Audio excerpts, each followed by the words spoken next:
man, we're going to have the possibility of an Oron governor. That didn't happen because Senator Godswill Akpabio took a bypass and then favored the senatorial district arrangements as opposed to the three-part stand that everyone had understandably had before then. And that led to the choice of Governor Enoidem as opposed to the 15 aspirants that emerged from Oro Nation, also on the platform of the PDP, who were equally vying for that office. So he truncated the process from the start, and everyone simply followed suit. So I wouldn't say crying foul over spilled milk for me.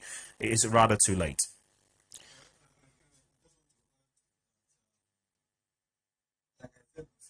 Zoning is a political party contraption, and so for me, it is not something that one should dwell with for a longer time.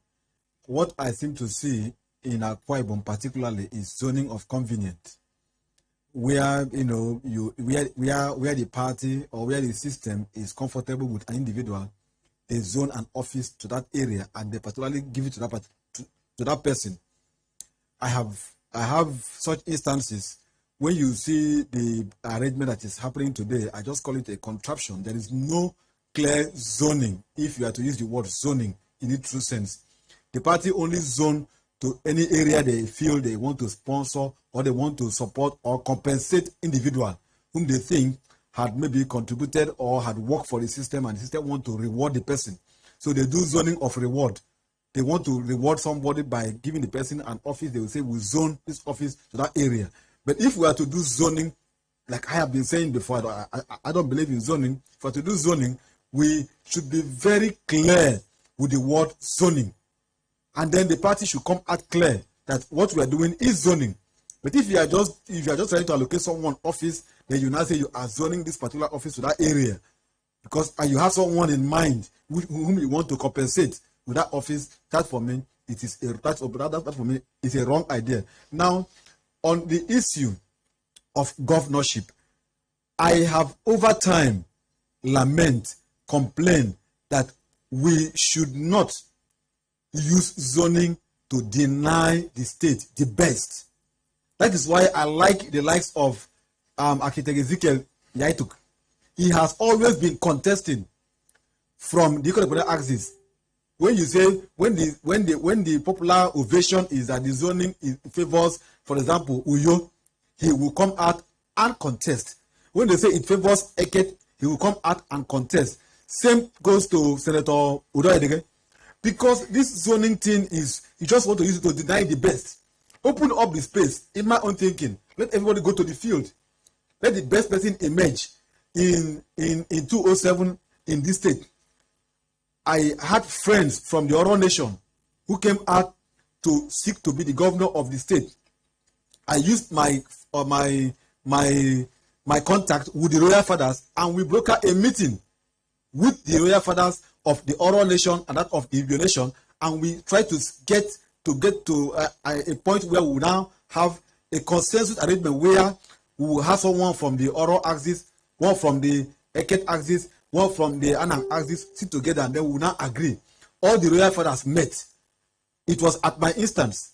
They all met, had a met, but who truncated that process? It was the same Oro people who were supporting a particular individual who came from the Uyo axis, as against the idea that the power was going to be rotated to the Edet zone. So this issue of zoning, I want to maintain that it is when a party or when a system want to favor someone in a particular area, they say we are zoning this office to that area because they have someone in mind, not because the party wants to believe or believes in zoning. All right, now let's look at, you've just made a very critical statement which have been reoccurred over time, that the problem of the Oron man is the Oron man. And that has been reoccurred severally on several occasions. In fact, as long as Akwa Ibom has been in existence, and even presently, we probably might be seeing another of such scenario playing out. But there have been this back and forth, both at the national level and at the state level, that when it comes to power rotation, when it comes to the federal character, which of course is enshrined in the Constitution of the Federal Republic of Nigeria, that people within the minority tribe might not test power unless such gentlemen agreement are possibly legalized through the instrument of the Constitution, or through the full implementation of the political parties themselves. Do you agree with this, or do you think these minority tribes who don't have maybe the quality or the quantity of numbers, or the numbers rather, for the elections on their own, like we have in some other climes, will they be able to stand for very important positions without this kind of arrangement within the party system and within the state system? You see, I risk mentioning names on this program. I have been a minority rights activist over the years. My mentor, late Harold Akpabio from Rivers State, believed that the minorities can always have a say, while the majority will have their way. But make your say, make your point known, and posterity will be the one that will judge. In 2015, a similar thing came up in Akwa Ibom State here. I also made an attempt. I don't want to mention names, but may he so rest in peace. Late Dr. Basi Edunam, who was the then Oro President General, always meet with me. We always meet to see how we can, bring up the Oro man to have a stake. The Oro who came up to contest, so seven of them line up. At the end of the day, the question was asked: which of these aspirants from the Oro nation believe even on themselves? You see them saying, "I will endorse this, we endorse that." So the problem we have here with the minority is that they are not even firm or sure of themselves. I have oftentimes asked on this program and elsewhere, when would the Igbo man or president from the Igbo extraction emerge? You see, currently Peter Obi is campaigning around the entire country. How many Igbo people are with him? Look at, for example, Ojo Kalu is the one that is even campaigning against him. Look at what the Igbo leaders are doing. The governors of the Igbo states, what they are saying. All right, even his own state. Let me pause you there so we can go on this second recess. When we come back, we'll continue with that line of thoughts. Please stay with us, parliamentarians.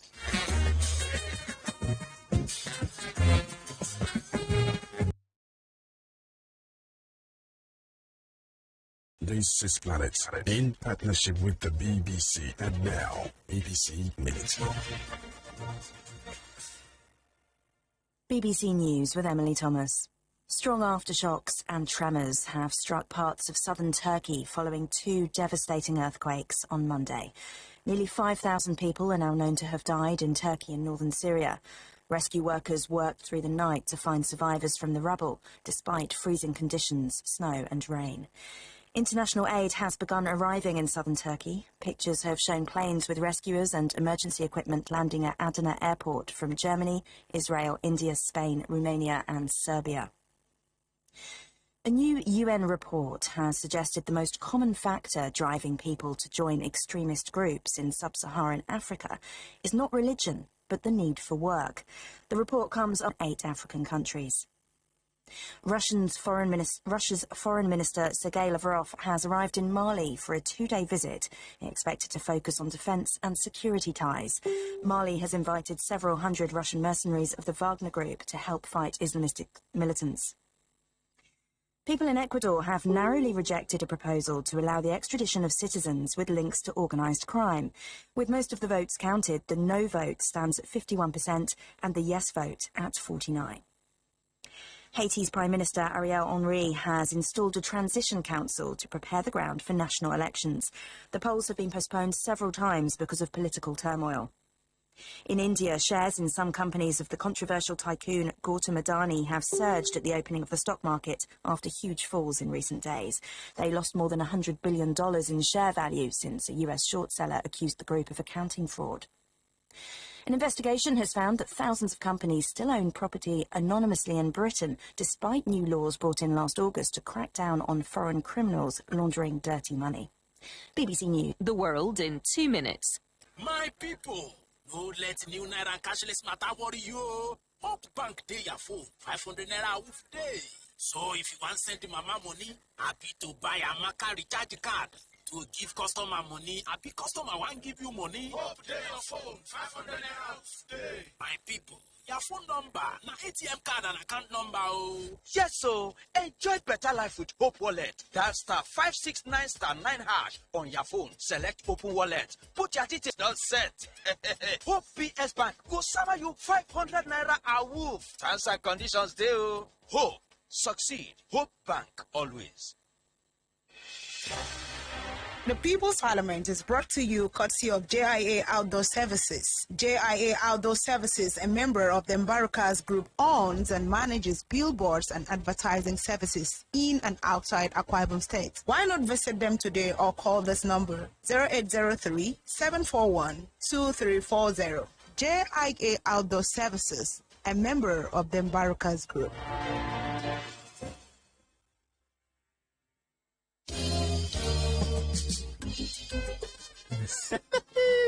Iyo ngoma bubukiri nemdum iba iramdi bu iba nemdum ita bangutong tap bangutong gup sembitang se ufotum tap media group bunsine planet FM Spectrum Television emanisyon finito Amakere tang show 102.7 FM. Sinaman sa sangan tumke korodo ke ta freven bosebinam. Abido ki ko kangan. Anyam ke sebo ki ko makara all indigenous language radio station. Emena mebo Taft Media Group. Akpake Planet 101.1 FM. Ayori baro Spectrum Television. Ayori tarum tang show 102.7 FM. Ekene tang. Iyame bento diagado.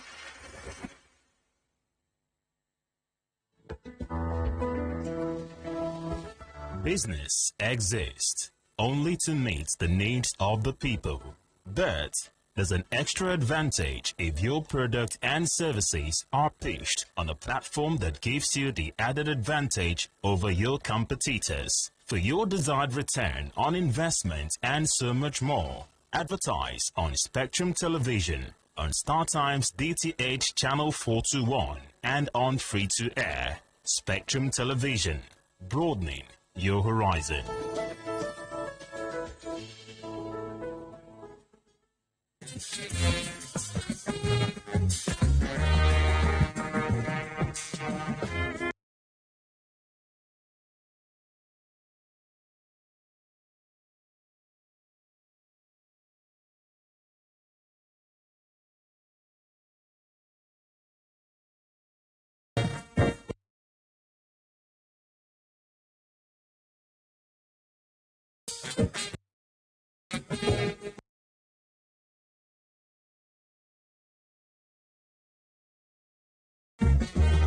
Many thanks for joining us. This is the People's Parliament coming to you live on Planet 101.1 FM. We've just been joined by DIG Ekpoudom. Hello, good morning, and welcome to the People's Parliament, DIG.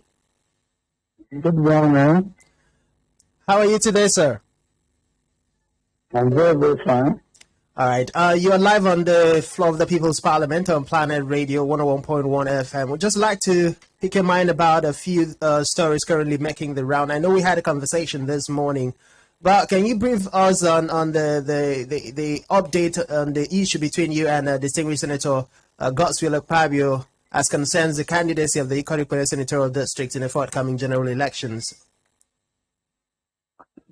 Thank you. There was no issue as such.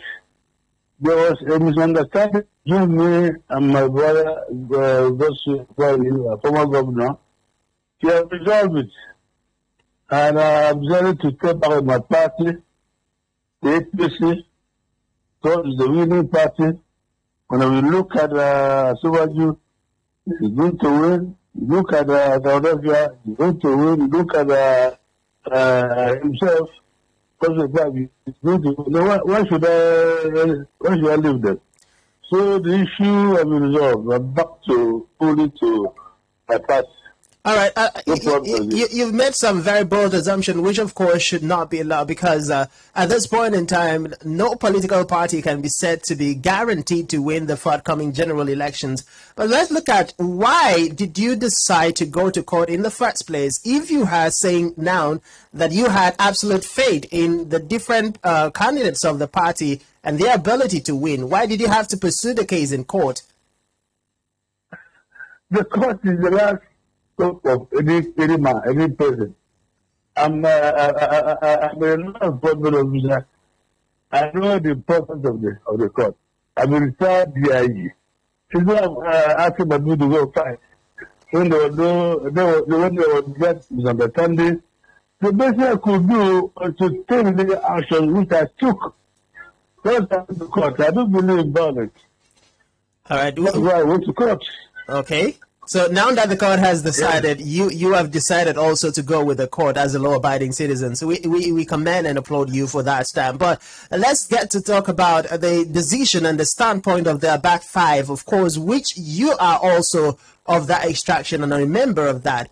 Recall that Edet, who is the leader of that stakeholders forum, have endorsed the candidacy of Barrister Emmanuel Enoidem, who before now has been campaigning and is still campaigning based on the fact that his axis has not produced a senator since the existence of Akwa Ibom state. And in the spirit of zoning, it is his turn and that of his people for them to produce a representative for the Enoidem senatorial district. What is your stand on this?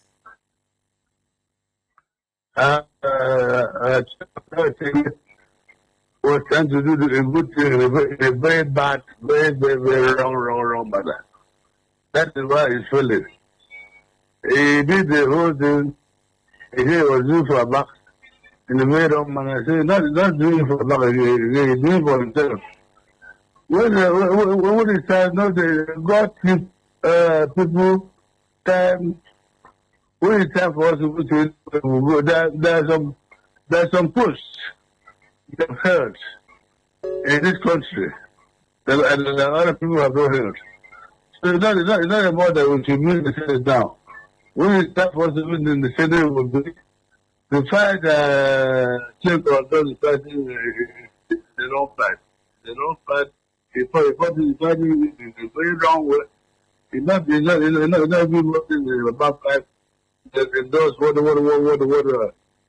said. Like me, I'm not with them because of the way, the manner it took that thing.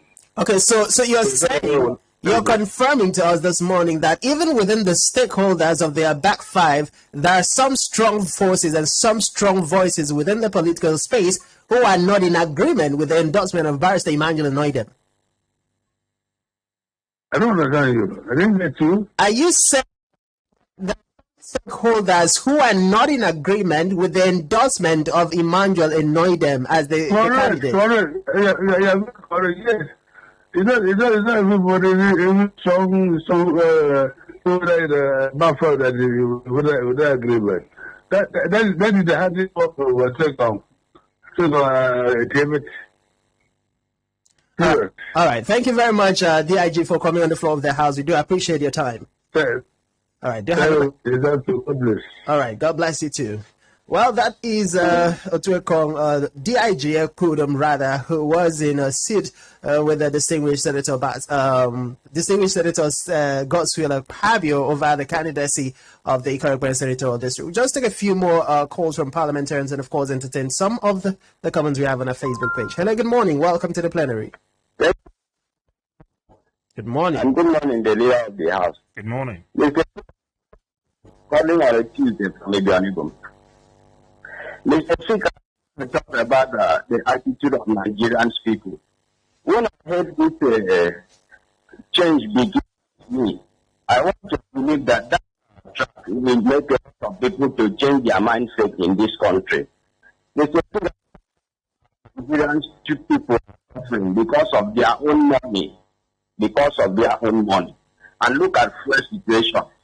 Let us try to fear God so we have a human being sympathy.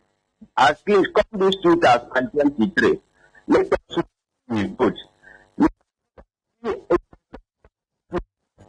I want to, because I've heard from his mouth. But me support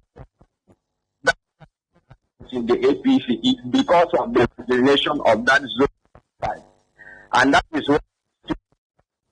But a court is a common man. But this is sad to me. So, for cooperation with the judiciary, Mr. God bless you. Let's do something about Naira and the fuel. And that is what is pouring us for now. Thank you. God bless you.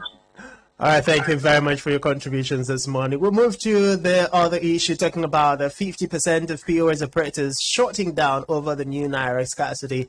And I recall that different civil liberty organizations, civil rights organizations, and right groups have spoken against this issue. We saw one organizing a massive protest in Lagos State, and back here we have the chairman of Chiran here in Akpabio State, or the state director rather, and he's seated here today. So let's get to hear the thoughts of his organization on the issue of the new designed Naira and its impact on the people of Akpabio State and Nigeria at large.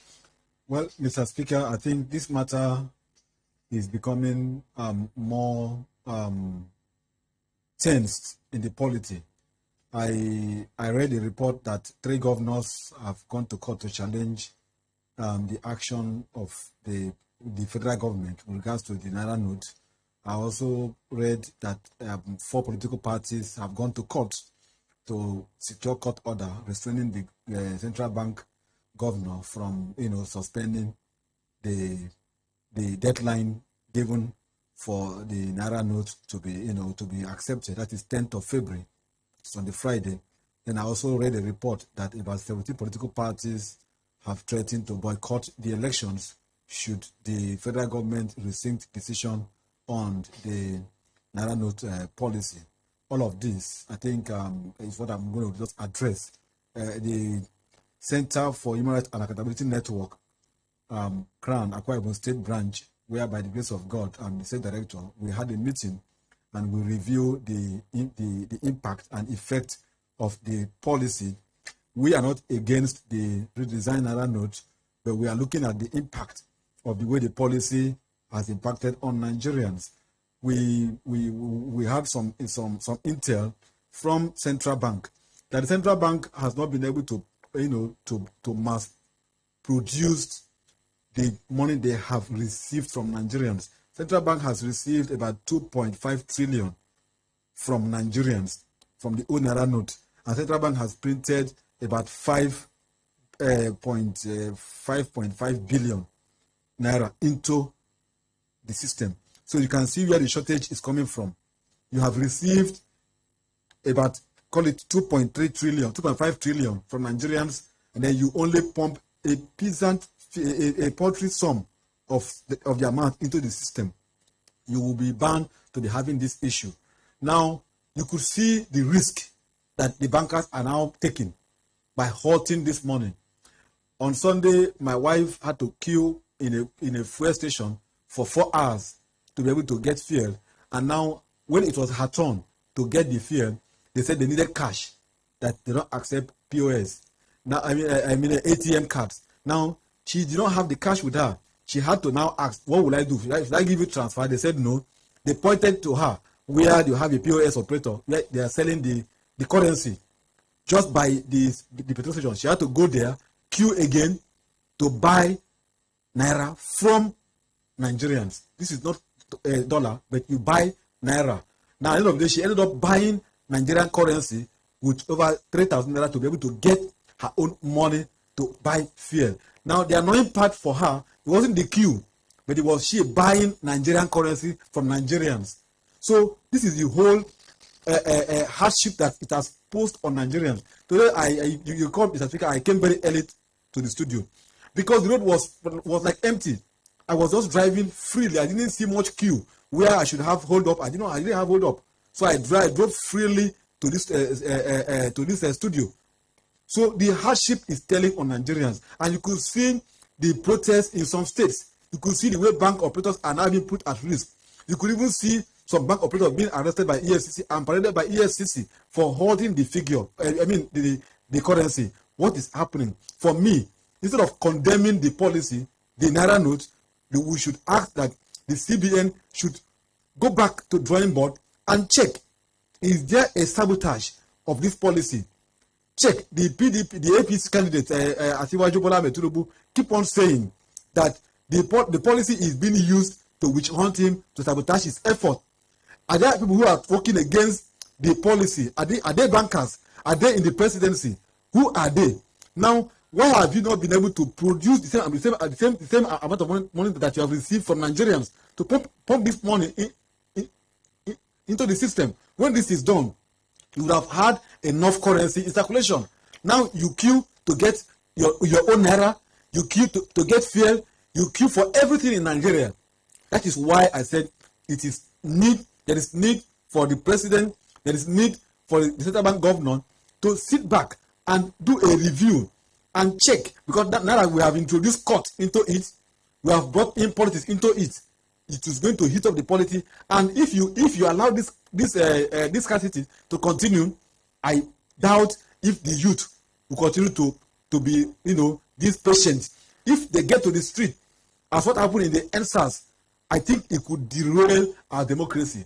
Well, Governor Nyesom Wike said yesterday that the Nigerian youths, the Nigerian people, he particularly cautioned the people of Rivers State to not get to the point where they protest, that this is the handiwork of some persons within the cabal who want to enthrone an interim government in a situation where they feel scarcity and the Naira scarcity leads to a chaos. Then the federal government will call off the election, and of course they will enthrone an interim government, which of course will be to the detriment of the Nigerian people. And yes, we know that the problem is probably might not be from the Central Bank of Nigeria, because we've seen video footages of banks on hoarding the new Naira note, not because it is not available, but because there is somebody who just decided to make life a lot more miserable for the Nigerian people. I personally have had to, within this week, I've bought 10,000 naira for 3,000 naira. I've bought 10,000 naira for 4,000 naira. And I'm asking, what is in Nigeria with this kind of scenario? You see, I still fault the CBN. Now, the policy, like I have said, is okay by me, it's okay by Crown, it's okay by everybody. We're not against the new Naira note. We are saying that you have received 3 trillion from Nigerians. You have withdrawn this money and you've gotten 3 trillion from them. Why not produce the same amount of money that you have received and put back to the system? But you only put 5 billion of what you have received. I mean, 500 billion of what you have received. It's less amount. It will cause scarcity. And then you will now give opportunity for people who will now hijack your lapses to now begin to halt it. And you will now have this kind of issues you have. I watched a video where a banker was caught by some youth on the street while going home. They assaulted the lady. They said that because I think a man stripped himself naked, in the banking hall just to get his money. The lady also died in the course of getting her money in the bank. And all these are happening, and then you get people who are buying this currency and selling them out. Those who are now operating POS. Okay, imagine where you have a petrol station that sells petrol. They now begin to reject ATM cards. They now say we want cash because they know that Nigerians don't have the cash. And they are doing business. And then the government is sitting down to watch what is happening. The persons responsible for the respective offices who should be acting to protect the Nigerian people are sitting down watching. I think, Akpabio said yesterday, I got wind of information that the only place you can possibly get the new redesigner is Udi Street and Nasarawa. And question, how these persons have the new Naira note, issuing it out, of POs are not having access to it. This is such a scenario that we need to rise up and put a stop to it. Yes, we do. And, disturbingly, the CBN came out a few days ago. A lot of times you find Nigerians blaming the CBN and the federal government for this policy. They feel it's the reason why it has occasioned the hardship Nigerians are facing. But I always like to say that I think the banks are largely culpable for this. They kept denying that no one was hoarding cash until we saw those footages and then confirmation from the CBN that every single branch of a bank in this country, across every state in the country, receives 30 million naira worth of the new notes every week. Now, that's more than enough to cater for, the native Nigerians in the process of swapping the old notes for the new ones until at least the deadline on February 10. So if you're having that much money being pumped into the system by the CBN, then I think the CBN, for me, has rescued itself from blame as far as the hardship Nigerians are facing here is concerned. The only thing I think they need to do is ensure that the process of monitoring the activities of these banks are actually enforced, as we've seen in the past few days. We don't just want to hear pockets of cases where some banks were shut down. We want to see it happen across the board because it's happening everywhere. You go here in Akwa Ibom State, Some banks have programmed their ATMs so much that you can only withdraw 1,000 naira at a time. Let's say you're going to withdraw 20,000 naira. You have to do that 20 times. It's unheard of. Who's responsible for that? It's the bank. So there's no point in them denying that they have no hand on this until maybe stiffer punishments and measures should be equally introduced by the CBN. We might see this continue, and it's Nigerians who would continue to suffer the brunt. All right, it's indeed Nigerians. I'd like to quickly take this comment coming from the Twitter. It's currently trending on Twitter, rather, and it's coming from Kimba Kakanda. It says, every crisis in this country tends to reveal that we are all made of the same fabrics as our leaders, from the bankers who withhold new notes, down through gas station racketeers to POS operators. We are all just waiting for our chances to partake in the corruption we always revile. Now, this is a statement of truth. At this point, we'll just take a few more comments from parliamentarians before we call it a wrap. Hello, good morning. Welcome to the plenary. Okay, back to you, House Leader, briefly before you take a leave. Yeah, so a couple of comments from Facebook. Solomon Hussein says, good morning, parliamentarians. Let the leader of this parliament play a leader's role. Okay, in most of the analysis, Akpabio did not scuttle the tripod, but his Oron brothers. When they asked Oron Nation to choose one amongst themselves, did they?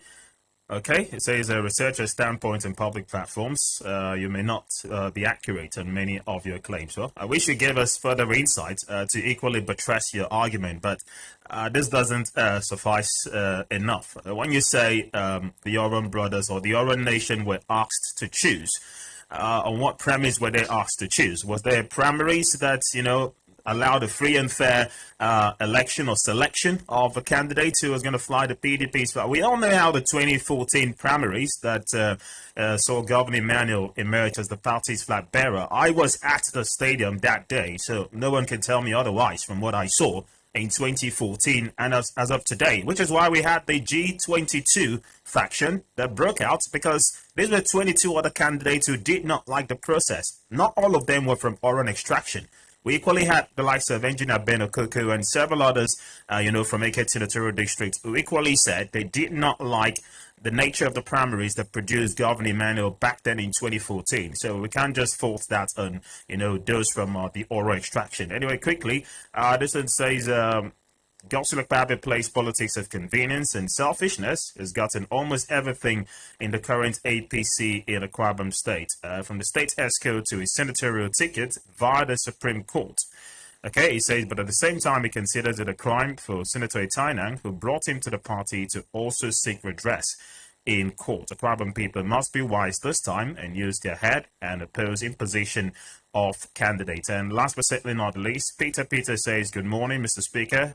Texting in from Benin City. Those saying they should not extend the deadline. Do you think of the large masses suffering because of that? Or do you know how many bank managers are under these so-called politicians? Okay, I've gotten your message, Paul. Thank you all the same for reaching out to us. All right, thank you so much, House Leader. One more call before we call it a wrap. Hello, good morning. Welcome to the plenary. Hello, good morning. Hello, good morning. Hello. Good morning, Mr. Speaker. Good morning. Welcome to the plenary. Yes, good morning, guests in the House. Good morning, other parliamentarians. My name is Godwin from Ibiakuran. Mr. Speaker, please, if you can hear me. Go ahead, please. Just go ahead. Okay. I want to say that about the struggle, the political struggle between Mr. Ekpoudom and Obong Senator Godswill Akpabio. I thank God the matter is completely buried now. I thank God both of them possess the spirit of sportsmanship. I'm grateful for Mr. Ekpoudom, the wonderful, the beautiful manner he has been able to put that thing to a stop. I thank him so well. He's a godly man. He knows how to do it. That's how politics is supposed to be. All right, indeed. Thank you so much, Parliamentarian, for your comment. Back to you, Parliamentarian Franklin. Just about 30 seconds, your last comment to Akwa State and Akwa people in Nigeria at large before we call it a wrap.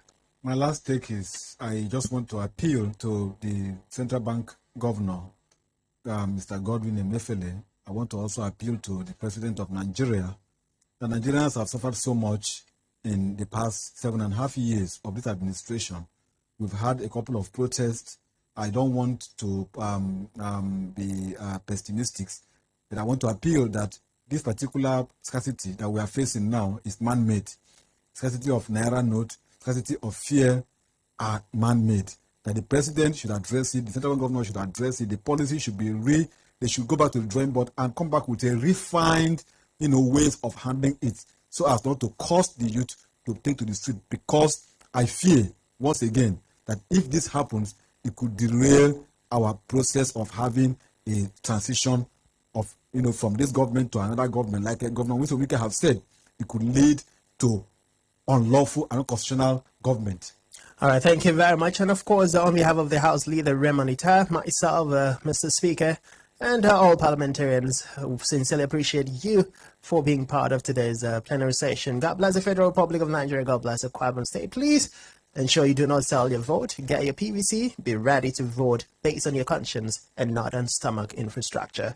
To have a very beautiful day.